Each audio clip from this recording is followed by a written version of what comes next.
जाता है, कोई लश्कर बिखर जाता है मौजों के तलातुम में, और किसी के वास्ते अल्लाह दरिया रोक देता है। मैं इसलिए कहना चाहता हूं, सहारनपुर के गयूर लोगों, इस भारतीय जनता पार्टी की नफरत भरी आंधी को अगर रोकने का कोई काम कर रहा है तो उत्तर प्रदेश की सरजमीन पर माननीय अखिलेश यादव के अलावा दूसरा चेहरा नहीं हो सकता है, दूसरा चेहरा नहीं हो सकता है। इसलिए आओ, ज्यादा ना बोलते हुए हम तमाम तर लोग इस बात का अहद करें कि हमारे समाजवादी और लोकदल के गठबंधन के जो प्रत्याशी है उनको भारी मतों से जिता करके आदरणीय अखिलेश यादव जी को ताकत देने का काम करेंगे और समाजवादी पार्टी की सरकार बनाने का काम करेंगे। आदरणीय नेताजी, हम आपके आभारी हैं कि आपने हमें एक ऐसा चुनाव प्रभारी बनाकर के आदरणीय प्रदीप तिवारी जी को यहां भेजा कि वाकईतन न सोते हैं और न सोने देते हैं। तमाम लोगों को, तमाम संगठन के लोगों को मुस्तैद कर दिया, उन लोगों ने खड़ा कर दिया, और जिस तरीके से रात दिन वो मेहनत कर रहे हैं, मैं दिल की गहराइयों से बधाई देना चाहता हूं।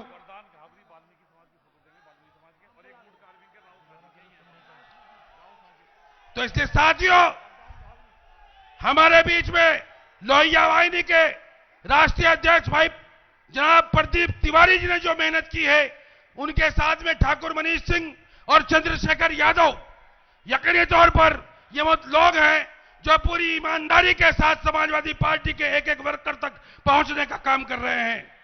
और आदरणीय नेताजी, आपने कहा कि आदरणीय इमरान मसूद साहब अभी प्रेस में कह रहे थे कि उनको भी सम्मान दिया जाएगा पार्टी में। इमरान मसूद ने इस चुनाव में अपनी जान फूंकने का काम कर दिया और तमाम लोगों के इलेक्शन को खड़ा करने का काम कर दिया। हम दिल की गहराइयों से इमरान मसूद की कुर्बानी को भी जिंदाबाद कहना चाहेंगे। इन्हीं अल्फाज के साथ अपनी गुफ्तगू खत्म करता हूं और हमारे बीच में एक गायक जो पार्टी का नगमा गाने का काम करते हैं, वो हमारे बीच में हैं जनाब शाहनवाज साहब। वो पार्टी का एक गीत गाएंगे, आप तमाम तर लोग सुनने का काम करें। लीजिए, आदरणीय राष्ट्रीय अध्यक्ष अखिलेश यादव जी को मेरा नमस्कार। और ये मेरी खुशनसीबी है कि मैं इनके सामने रूबरू हूं, पहली बार देखा। ये सॉन्ग मेरी खुशनसीबी है, मैंने गाया बदौलत हमारे मंत्री, पूर्व मंत्री आशु मलिक जी और बिलाल सहारनपुरी, शहजाद खान साहब, शहजाद मलिक साहब और दिलवास भाई साहब, दिलवास खान साहब। लीजिए इजाजत। महंगाई से अवाम को मुक्ति दिलाएंगे, परदेश में विकास की गंगा बहाएंगे। यूपी में 10 मार्च को अखिलेश आएंगे, परदेश में विकास की गंगा बहाएंगे। यूपी में 10 मार्च को अखिलेश आएंगे, यूपी में 10 मार्च को अखिलेश आएंगे। लेकर खुशी को चेहरे पे इस बार आएगी, मजदूर और किसानों की सरकार आएगी। बिजली फ्री में 300 यूनिट दिलाएंगे, यूपी में 10 मार्च को अखिलेश आएंगे। अखिलेश, साथ साथ कहे अखिलेश आएंगे, अखिलेश आएंगे। सिंचाई और दवाई यहां मुफ्त मिलेगी, सिंचाई और दवाई यहां मुफ्त मिलेगी। बेटी किसी गरीब की अनपढ़ न रहेगी, बच्चों को लैपटॉप ये फिर से दिलाएंगे। यूपी में 10 मार्च को अखिलेश आएंगे, यूपी में 10 मार्च को अखिलेश आएंगे। माननीय जो मैंने गाया था एक छोटा सा नेताजी वाला। जी बिल्कुल, लीजिए लीजिए लीजिए, एक और सॉन्ग सुनिए नेताजी के लिए। मुलायम सिंह यादव, शाबाश। तेरी अलग है सबसे यहां बात मुलायम, बदले हैं तूने देश के हालात मुलायम, जो रह गए हैं काम अभी शेष करेंगे, रोशन तुम्हारा नाम अखिलेश करेंगे, जिंदा रहेंगे तेरे ख्यालात मुलायम, तेरी अलग है सबसे यहां बात मुलायम, बदले है तूने देश के हालात मुलायम। और शेर सुने। है धरती पुत्र नाम किसानों के वास्ते, है धरती पुत्र नाम किसानों के वास्ते, भगवान का तू रूप जवानों के वास्ते, तुझ में है लोहिया जी के जज्बात मुलायम, तेरी अलग है सबसे यहां बात मुलायम, बदले है तूने देश के हालात मुलायम, रखेगी तेरे कामों को दुनिया हमेशा याद, रखेगी तेरे कामों को दुनिया हमेशा याद, तब तक कहेंगे तुमको यहां सारे जिंदाबाद, जब तक रहेंगे दुनिया में दिन रात मुलायम, तेरी अलग है सबसे यहां बात मुलायम, बदले है तूने देश के हालात मुलायम, हर साल जन्मदिन तेरा यूं ही बना करे। एक बार जोरदार नारा हो जाए, मुलायम सिंह यादव, मुलायम सिंह यादव, अखिलेश भैया, आशू मलिक। लीजिए। हर साल जन्मदिन तेरा यूं ही मना करे, साया तेरा सरों पे हमारे बना रहे, मिलती रहे हमेशा ये सौगात मुलायम, तेरी अलग है सबसे यहां बात मुलायम, बदले है तूने देश के हालात मुलायम। बहुत बहुत शुक्रिया आदरणीय नेताजी। हमारे वुड कार्विंग एसोसिएशन के कुछ लोग, चूंकि सहारनपुर पूरी दुनिया में मशहूर है वुड कार्विंग के एतबार से, Sajid Chaudhary wood carving association के उपाध्यक्ष भी हैं और उनके साथ में पुण्य गर्ग, वो मोमेंटो पेश करेंगे लकड़ी का बना हुआ आदरणीय नेताजी की खिदमत में। और हमारे वाल्मीकि समाज के साथी हैं वरदान घावरी और धीरज आजाद, वो महर्षि वाल्मीकि जी की तस्वीर,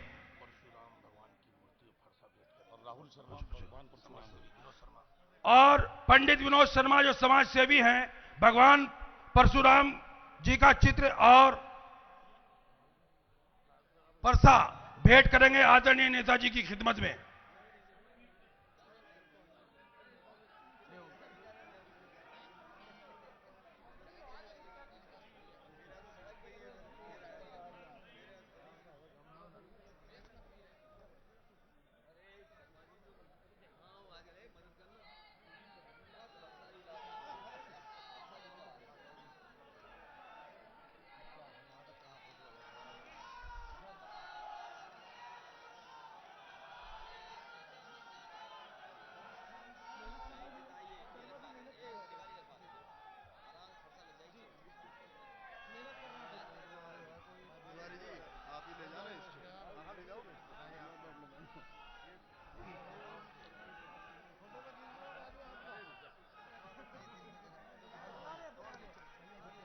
चौधरी साजिद और पुण्य गर्ग आदरणीय मंत्री जी के बेटे, ये आ जाइए, आगे आगे आ जाइए।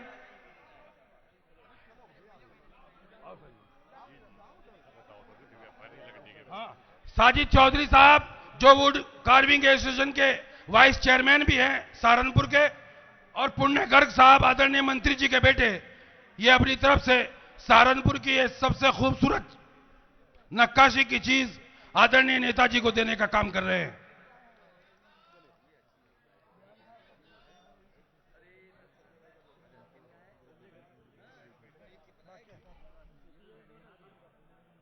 हमारे बहुत ही होनहार पार्षद टिंकू अरोड़ा ये श्री गुरु गोविंद सिंह जी का एक चित्र भेंट करना चाहते हैं आदरणीय राष्ट्रीय अध्यक्ष जी को।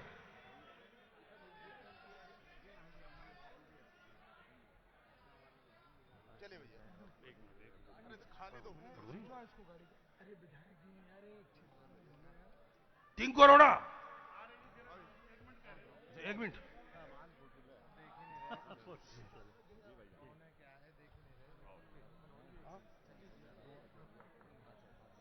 आ जाओ सर, राशिद भाई, साजिद भाई आ जाओ। बड़ा धन्यवाद सर, धन्यवाद। हाँ टिंकू आए, इनके जाए नहीं साहब, इनके सिख समाज के 2 आदमी बुलवा ला ये भैया, ये सिख समाज का बोले सोनिया।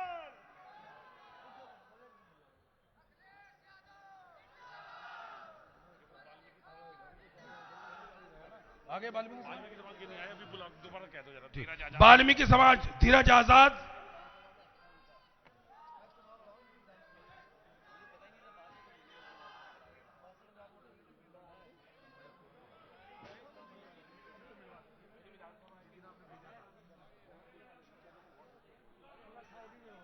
आ गएगा कौन ले गया?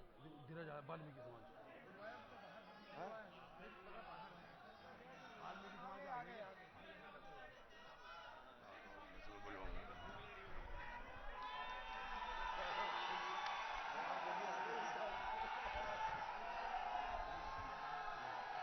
सहारनपुर की इस सरजमी के ऊपर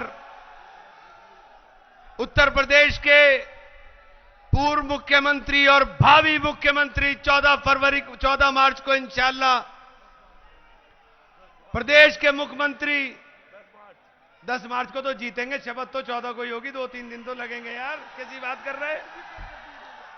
हम तो शपथ की डेट बता रहे हैं। हम इंशाअल्लाह 14 मार्च को प्रदेश की कमान संभालने वाले यशस्वी नेता आदरणीय अखिलेश यादव जी, आपके आगमन के ऊपर सहारनपुर के तमाम नौजवानों, तमाम किसानों की तरफ से आपका इस्तकबाल करने का काम करते हैं। आपके नेतृत्व के अंदर प्रदेश, चूंकि जब मेरी आपसे मुलाकात हुई तो मुलाकात के समय भी आपने केवल एक ही चर्चा की कि सहारनपुर का विकास कैसे होगा और सहारनपुर की जरूरियात क्या क्या चीजें की है। केवल विकास और विकास की बात करने वाले, भाईचारे को कायम करने वाले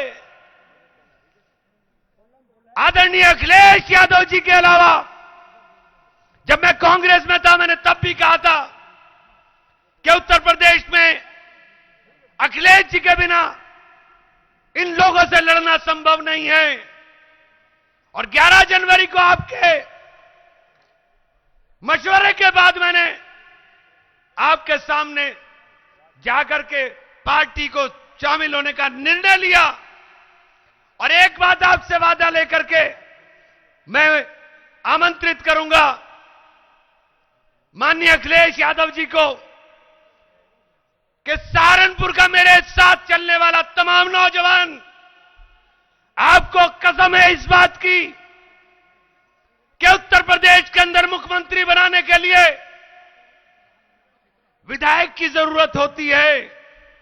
और सहारनपुर से अगर 7 विधायक जीत कर नहीं गए तो हमारे आने का फायदा नहीं होने वाला है। 7 विधायक यहां से जीत करके जाएं, 7 विधायक जीत करके जाएं और उत्तर प्रदेश के अंदर सरकार बनाएं। मैं अध्यक्ष जी आपको आश्वस्त करना चाहता हूं, 16 सीटें हमारे मंडल में हैं, 12 भाजपा के पास हैं और इस मर्तबा 16 की 16 सीट समाजवादी पार्टी राष्ट्रीय लोकदल गठबंधन जीतने का काम करेगा। बहुत बहुत धन्यवाद। बहुत बहुत शुक्रिया आदरणीय नेताजी, बहुत बहुत शुक्रिया।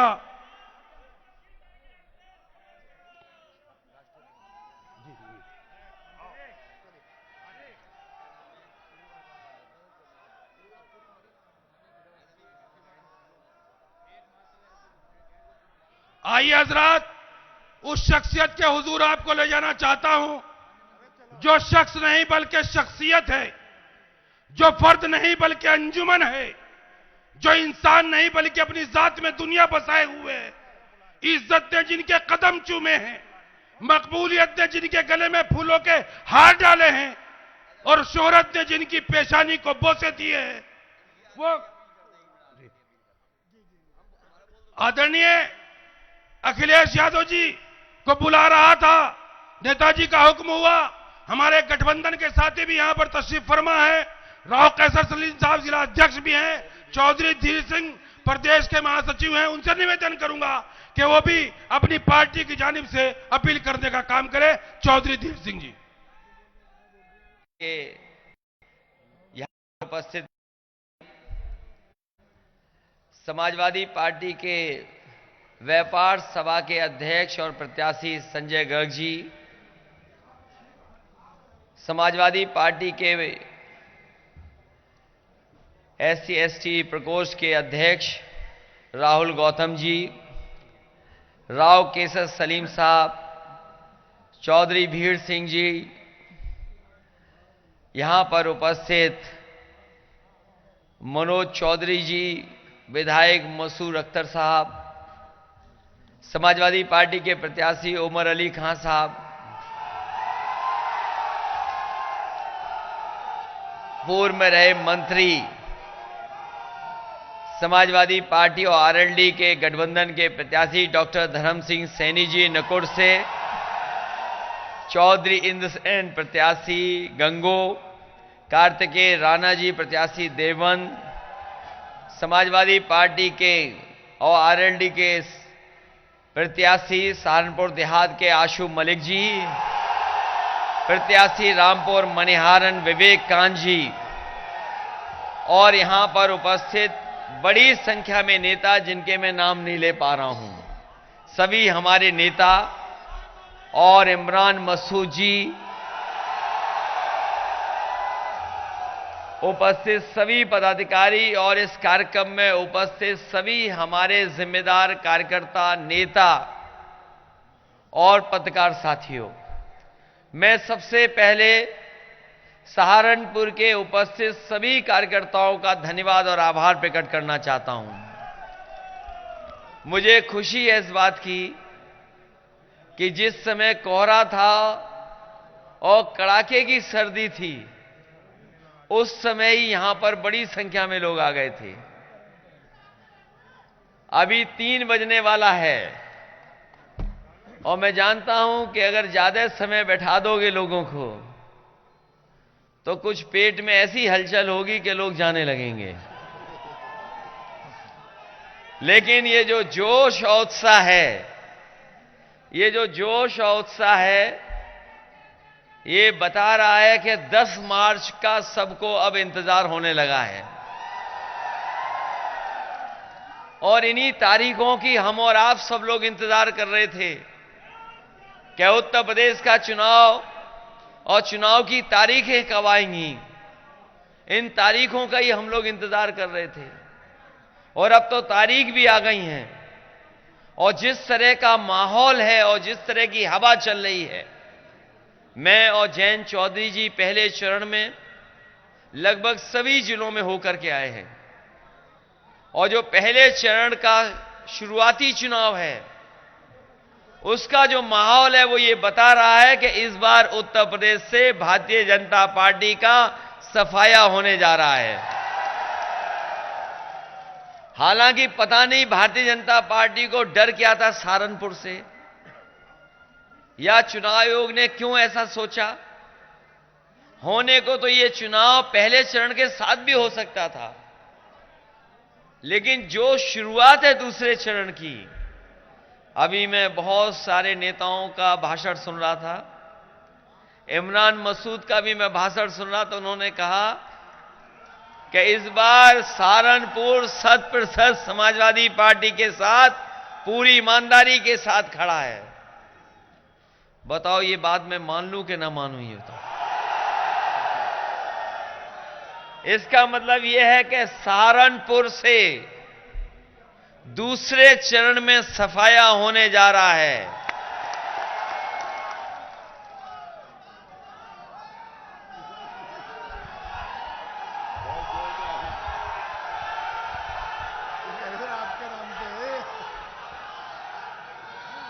ये मैं धन्यवाद देता हूं। ये तो तब है जो जब पाबंदी है, और ये कहीं जो नियमों का पालन न होता और अगर कहीं सहारनपुर को बुला लेते तो आज ही पता लग जाता दिल्ली और लखनऊ वालों को। ये हमारे बाबा मुख्यमंत्री का नहीं पता लगेगा।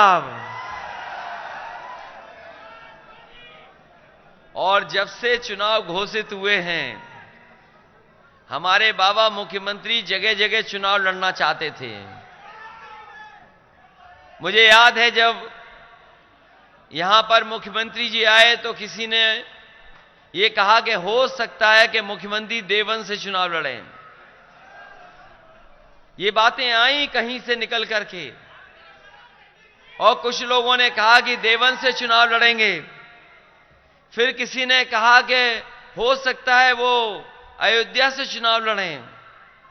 फिर किसी ने कहा कि किसी को सपने में भगवान आए और उन्हें मथुरा से चुनाव लड़ना है। फिर पता लगा कि अयोध्या के बाद प्रयागराज से चुनाव लड़ना है। लेकिन वो चुनाव कहीं से नहीं लड़े, उन्हें अपने घर से चुनाव लड़ना पड़ रहा है। जो चुनाव से पहले अपने घर पहुंच गया हो, जो वोट पड़ने से पहले अपने घर गोरखपुर पहुंच गया हो, तो बताओ 10 मार्च को उन्हें गोरखपुर में भेज दोगे कि नहीं भेजोगे वापस? भारतीय जनता पार्टी से झूठी पार्टी कोई नहीं है। ये बात मानते हो कि नहीं मानते हो? भारतीय जनता पार्टी का काम है झांसा देना।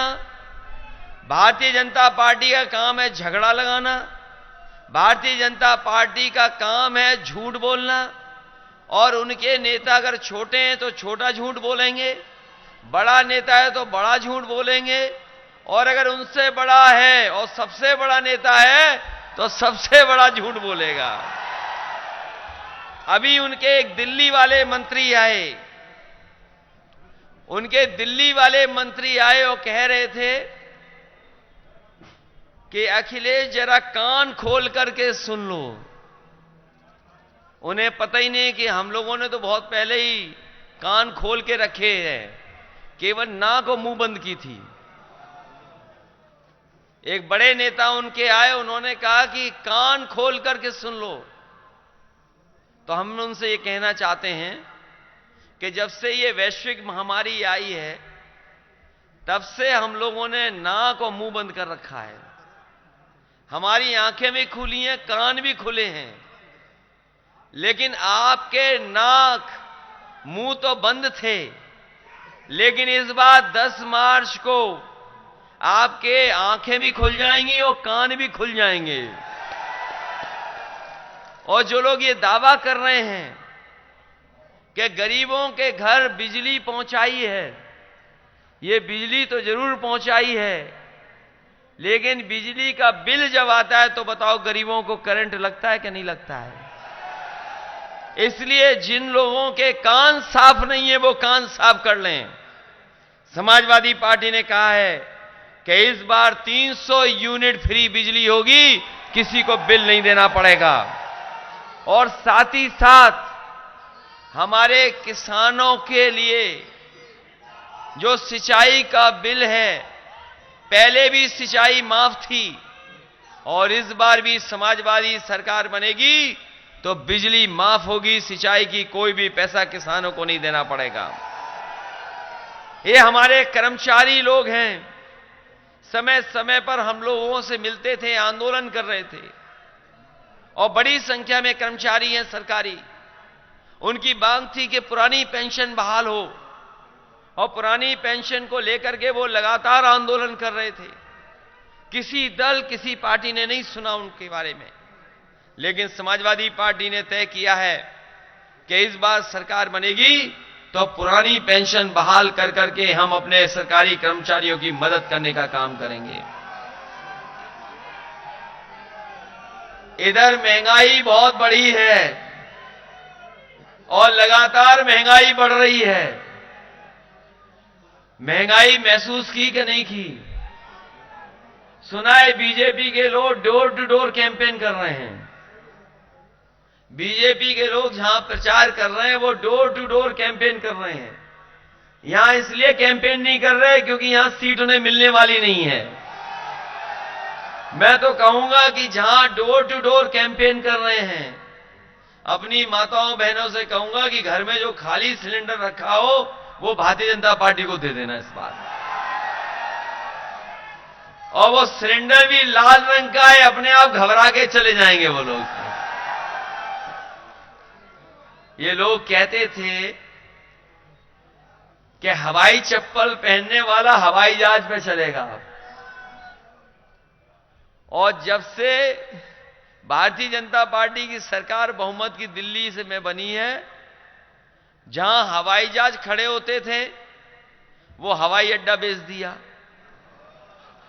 जो हवाई जहाज सरकार के थे वो सरकार के बेच दिए हवाई जहाज। पानी के जहाज बेच दिए। पानी के जहाज जिस बंदरगाह पे खड़े होते वो बंदरगाह बेच दिया। ट्रेनें बिकने जा रही हैं। आपके रेलवे स्टेशन बिक रहा है। ये सरकार तो पहले फेंकू थी, लेकिन अब ये बेचू सरकार है।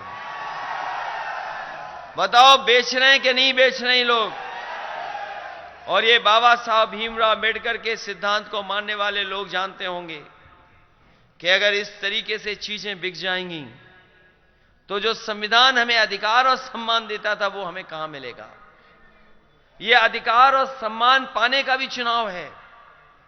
जहां ये उत्तर प्रदेश को बचाने का चुनाव है, वहीं ये चुनाव इस बात के लिए भी है कि संविधान बचेगा कि नहीं बचेगा, लोकतंत्र बचेगा कि नहीं बचेगा। मुझे याद है जब मैं 2017 के वोट मांगने आया था, उस समय मैंने कहा था कि नोटबंदी से कोई भ्रष्टाचार खत्म होने वाला नहीं है, न काला कानून न काला धन वापस आएगा। और भारतीय जनता पार्टी के लोग कह रहे थे कि नोटबंदी से भ्रष्टाचार भी खत्म हो जाएगा और काला धन भी वापस आ जाएगा। बताओ इतने साल गुजर गए, 5 साल, क्या भ्रष्टाचार खत्म हो गया? क्या काला धन वापस आ गया? और उस समय भी मैं कह रहा था, आज भी कह रहा हूं कि रुपए में काला सफेद नहीं होता। अगर कोई चीज काली सफेद होती है तो वो हमारे आपके लेन देन में काला सफेद होता है। लेकिन रुपया इन्होंने बंद कर करके हमारे व्यापारियों को, कारोबारियों को और काम करने वाले कारीगरों को उस समय परेशानी में डाला, और परेशानी से उभर नहीं पाया हमारा कारोबार। इन्होंने जीएसटी लगा दी, और जीएसटी ऐसी लगाई कि लोग समझ ही नहीं पा रहे हैं जीएसटी है क्या। अगर हमारे व्यापारी नहीं समझ पा रहे, न जाने कितने संशोधन हो चुके हैं। ये हमारे गर्ग साहब हैं, व्यापार सभा के, वो जानते होंगे। भारत सरकार ने जब से जीएसटी लागू किए है, जीएसटी कानून, न जाने कितने संशोधन हो पाए हैं, तब भी अभी तक व्यापारी उनसे संतुष्ट नहीं है, और जीएसटी से व्यापार मार दिया। और तब तक भारतीय जनता पार्टी की सरकार में ये कोरोना जैसी बीमारी आ गई। बताओ सब कारोबार ठप हो गया था कि नहीं हो गया था? सब काम बंद हो गया, उद्योग बंद हो गए, कोई काम करने नहीं जा सकता था। अगर किसी ने मेहनत की उस समय में तो हमारे वो किसान थे, चाहे कितनी भी पाबंदी लगी हो, लेकिन हमारे किसानों ने अपना खेत नहीं छोड़ा, खेती नहीं छोड़ी, वो लगातार मेहनत करते रहे। उसी का परिणाम है कि हमारी अर्थव्यवस्था बच गई, वरना हमारे देश की अर्थव्यवस्था नहीं बचती। बताओ किसानों के लिए काला कानून लाए कि नहीं लाए ये लोग? कोई नहीं जानता था कि ऐसे कानून आ जाएंगे। ये कानून लेकर के आए और जिस समय हमारे किसान उसके विरोध में खड़े हो गए तो इन्होंने कहा कि ये आतंकवादी हैं, ये खालिस्तानी हैं, मवाली हैं और न जाने क्या क्या कहा गया। 700 किसान शहीद हो गए, लेकिन एक भी किसान पीछे नहीं हटा। मुझे खुशी है और मैं बधाई देता हूं किसानों को कि उन्होंने आंदोलन चलाया, वो पीछे नहीं हटे, सरकार को पीछे हटना पड़ा। 700 किसान शहीद हो गए, लेकिन उन्होंने परवाह नहीं की, अंततः सरकार को झुकना ही पड़ा। मैं आज कहता हूं भारतीय जनता पार्टी के लोगों से और उनके प्रत्याशियों से कि अगर 700 उठक बैठक भी लगाओगे कान पकड़ करके तो हमारा किसान आपको माफ करने वाला नहीं है। ये चुनाव उनके मान सम्मान का चुनाव है। बताओ कोई कल्पना कर सकता था कि 700 किसान शहीद हो जाएंगे? 700 किसान शहीद हुए, लेकिन उसके बाद भी वो पीछे नहीं हटे और आज ये कहते हैं कि वो कानून गलत थे, हम किसानों को समझा नहीं पाए।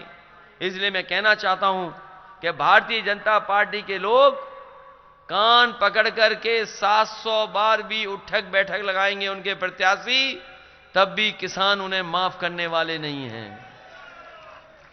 बताओ उन्हें कोई माफ कर देगा? हमारे नौजवान बेरोजगार हैं, इनके हाथ में काम नहीं, न नौकरी न रोजगार। क्या हमारे नौजवानों के हाथ में नौकरी है? न कारोबार इनके हाथ में बचा, सब छीन लिया,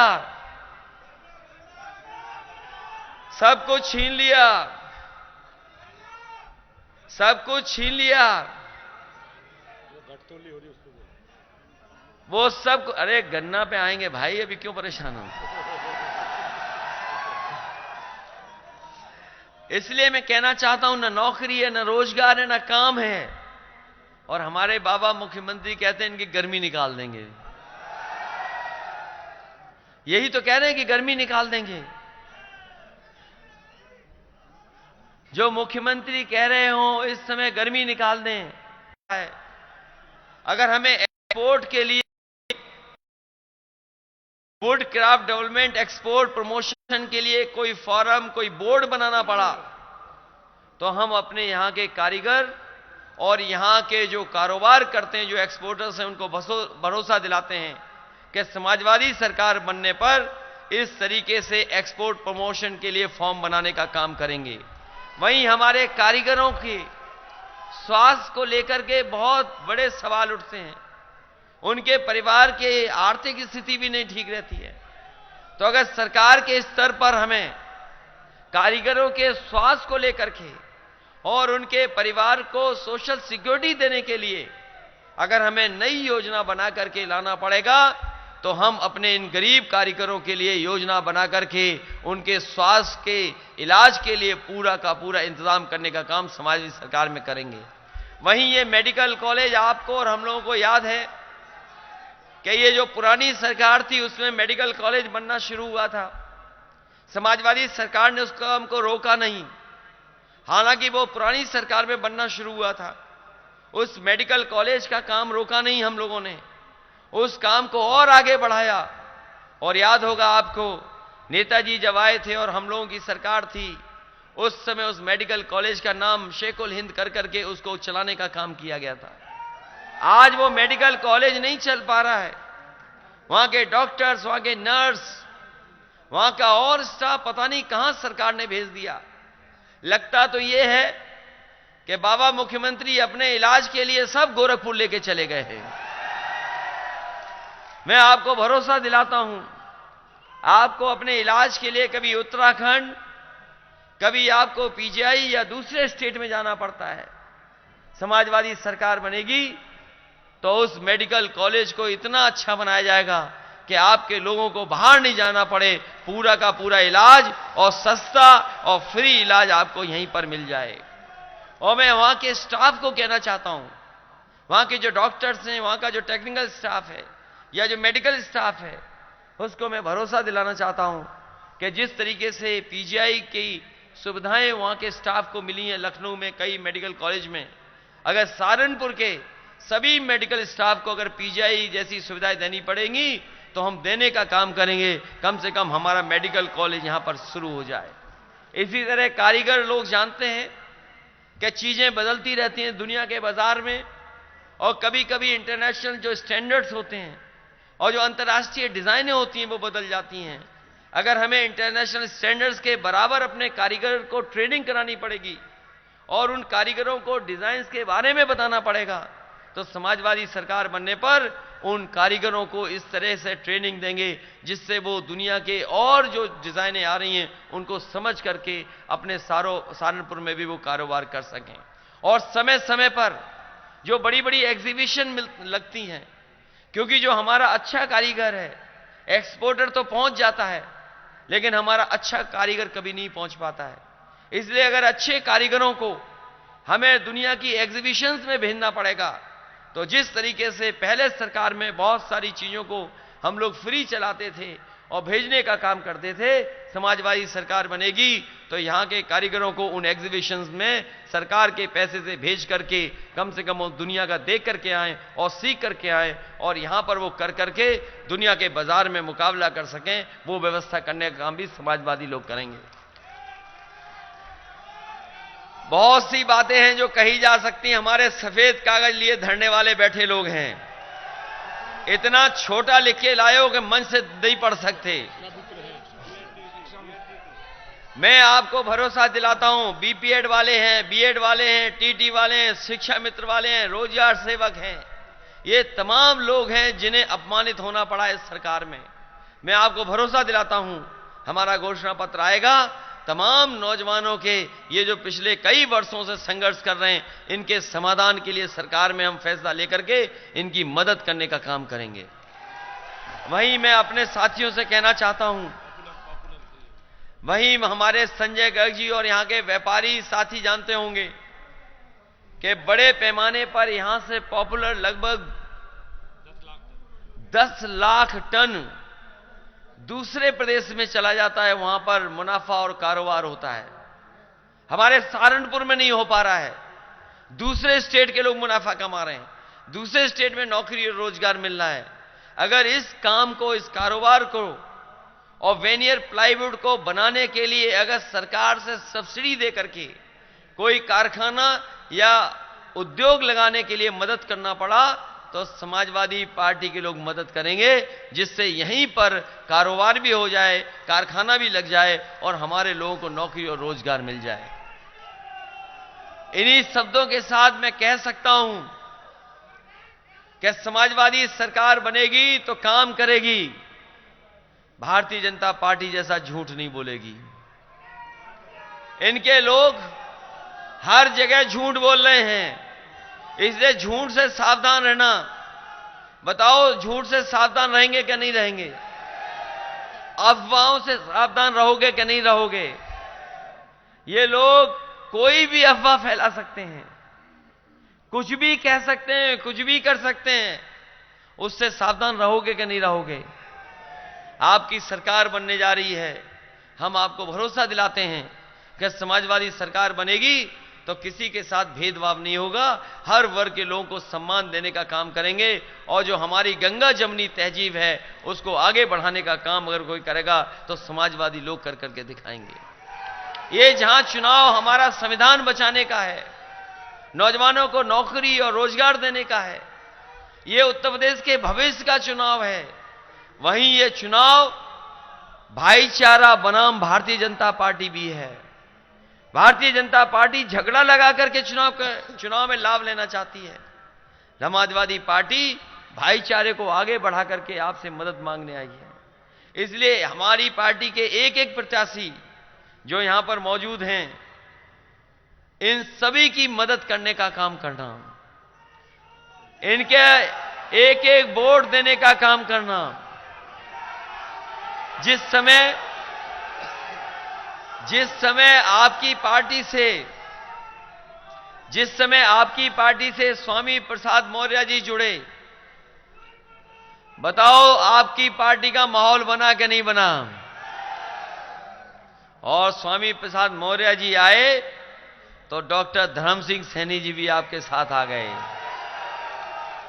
और जब ये लोग आए, रहा बचा तो जो रहा बचा सहारनपुर का मामला था, डॉक्टर इमरान मसूद साहब भी आ गए। तो बताओ अब कौन है मजबूत? समाजवादी पार्टी का कोई मुकाबला अब नहीं कर सकता। इसलिए अपने वोट पे ध्यान रखना, अपने वोट पे ध्यान रखना, अपना ज्यादा वोट डालना। कोई जीत की खुशी में ये मत करना कि वोट डालने न जाओ। इस जीत की खुशी में वोट डालने ये मत करना कि वोट डालने न जाओ जीत की खुशी में।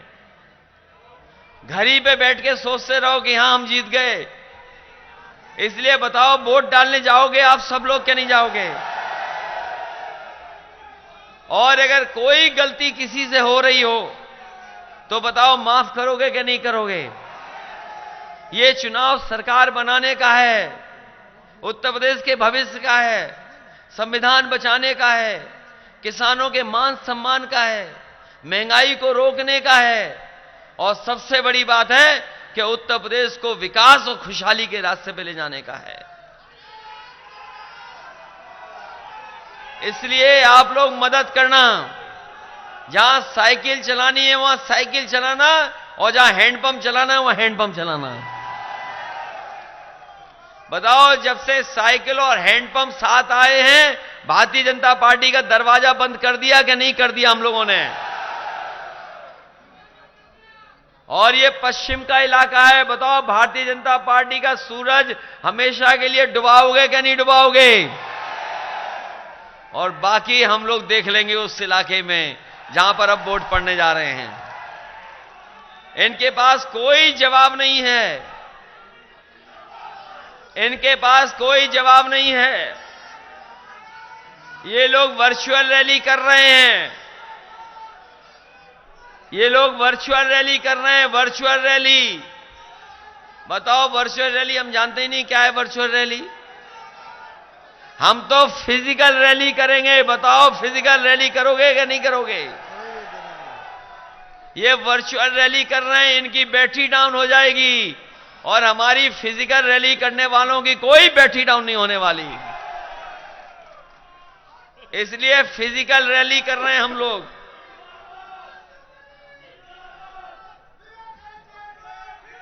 इसलिए मदद करना आप लोग, और सब नियमों का पालन करके मदद करना। बताओ मदद करोगे कि नहीं करोगे सब लोग? ये मान लें सब सीटें जीत रहे हैं हम लोग। बोलो पप्पू भाई मान लें? सब जिताइए, एक एक करके जिताइए। इस बार साइकिल और हैंडपंप की सरकार बनाइए।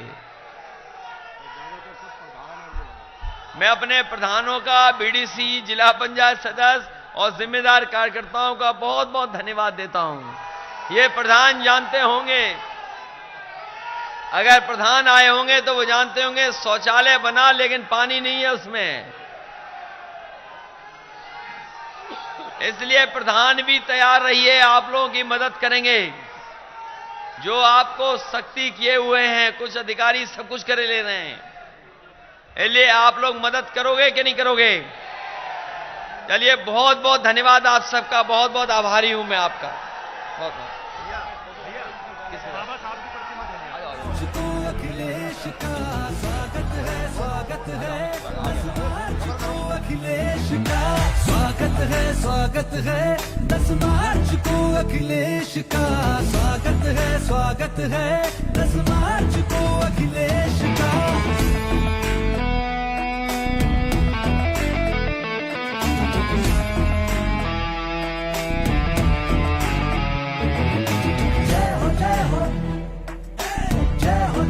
अखिलेश की जय हो, जय हो, जय हो, जय हो अखिलेश की। अब उसका उजाला बिखरेगा, उसे रोक लगाना मुश्किल है। आंधी से कोई जा करके दे, सूरज को बुझाना मुश्किल है। 10 मार्च को चमकेगा तारा अपने उत्तर प्रदेश का। स्वागत है 10 मार्च को अखिलेश का। स्वागत है 10 मार्च को अखिलेश का। स्वागत है 10 मार्च को अखिलेश का। स्वागत है 10 मार्च को अखिलेश का। स्वागत है 10 मार्च को अखिलेश का। स्वागत है 10 मार्च को अखिलेश का। स्वागत है 10 मार्च को अखिलेश का। स्वागत है 10 मार्च को अखिलेश का।